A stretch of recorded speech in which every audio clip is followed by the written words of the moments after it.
আসসালামু আলাইকুম এভরিওয়ান। এখন আমি রান্না করে নিচ্ছিলাম। আজকে আমার রান্না করতে অনেক বেশি লেট হয়ে গেছে। এখন প্রায় 11টা বাজে। তো আজকে মুরগি আনার পর মুরগি ভালো করে ড্রেসিং করে আনে নাই রুবাইয়ের বাবা, ওনারা ভালো করে ড্রেসিং করে দেয় নাই।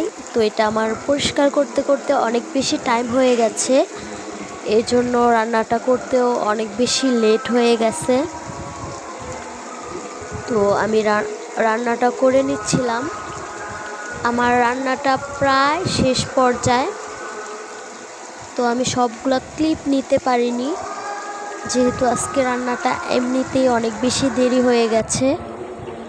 আজকে রান্না করতে করতে ভাবতেছিলাম যে আমাদের বাসার সামনে একটা মাঠ আছে, মাঠের মধ্যে গরুর হাট বসছে।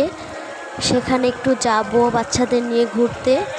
এমনিতে যাওয়া হয় না, আমি প্রায় প্রতিদিনই মাঠে যাই বাচ্চাদের নিয়ে একটু হাঁটতে। কিন্তু ইদানিং গরুর হাটের জন্য বাঁশ কাটতেছিল, এর জন্য আর যাওয়া হয় না, যেহেতু ওইখানে অনেক মানুষ কাজ করতেছে। আর এখানে গড়ে এসে দেখি বিড়ালগুলা ঝগড়া করতেছিল। তো দেখেন কিভাবে ঝগড়া করতেছে।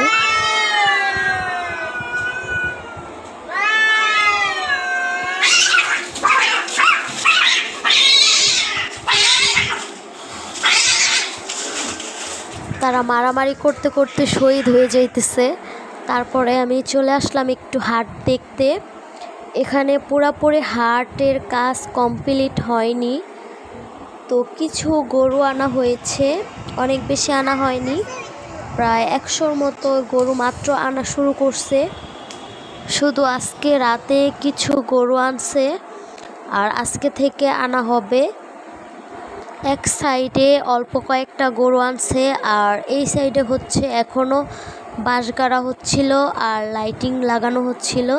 আর এদিকে রিহান আর রুবাইয়া অনেক দিন পর মাঠে এসে তারা দৌড়াদৌড়ি করছিল। আমি প্রায় 1 সপ্তাহের উপরে আর মাঠে যাচ্ছিলাম না, যেহেতু এখানে কাজ চলতেছে, এর জন্য আর আসা হয় না।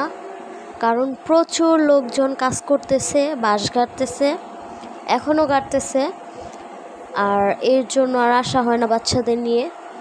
এখানে তারা 2 ভাই বোন এত বেশি দৌড়াদৌড়ি করতেছিল। তারপর রুবাইয়ের বাবা আমাদের খুঁজতে খুঁজতে এখানে চলে এসেছে। তারপরে আমরা তো দূরে দাঁড়িয়েছিলাম। তারপর রুবাইয়ের বাবা বলতেছিল, আসো তোমাদের গরু দেখায় নিয়ে আসি। আমরা উপরে আসতেছিলাম না, যেহেতু উপরে অনেক বেশি লোকজন, এর জন্য আসতেছিলাম না। তারপর রুবাইয়ের বাবা আসায় একটু সাহস পাইছি, তাই একটু কাছ থেকে গরুগুলা দেখতে পারলাম। এদিকে আমরা গরু দেখতেছিলাম ভিতরে এসে। আর এই দিকে এখনও বাঁশ গাড়া হচ্ছিল আর লাইটিং লাগানো হচ্ছিল।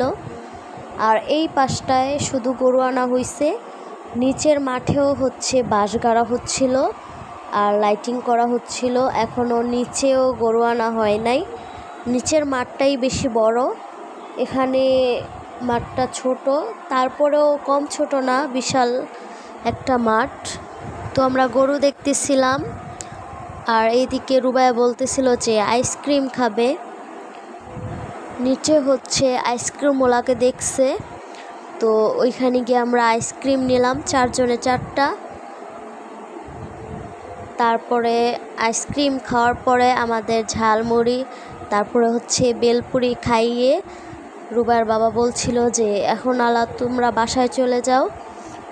তারপর আমাদের বাসায় দিয়ে গেছে। রিহান বাবুর অনেক বেশি মন খারাপ, তার বাবা তাকে রেখে চলে গেছে বলে। সে একটা কথাও বলতেছিল না, একদম চুপ করে শুয়ে আছিল।